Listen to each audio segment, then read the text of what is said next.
রাতের নিস্তব্ধতা ভেদ করে মিতার কানে এলো অদ্ভুত এক শব্দ। কেউ যেন গুনগুন করছে। সে ঘুম থেকে উঠে বুঝতে পারলো শব্দটা আসছে রান্নাঘর থেকে। ঘড়িতে তখন রাত 3টা। ভয়ে বুক ধড়ফড় করছে, তবুও সে সাহস করে ধীরে ধীরে রান্নাঘরের দিকে গেল। রান্নাঘরে পা রাখতে সে দেখলো গ্যাসের চুলায় চা ফুটছে, কিন্তু ঘরে কেউ নেই।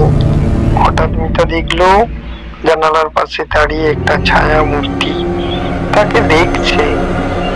শীতল চোখ, চুল এলোমেলো, মুখে এক ভয়ঙ্কর হাসি। মিতার শরীর জমে গেল, কিন্তু পা যেন একটু নড়ছিল না।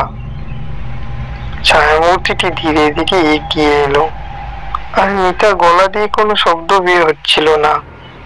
এক মুহূর্তে মূর্তিটা মিতার সামনে এসে বলল, তুই পালাতে পারবি না।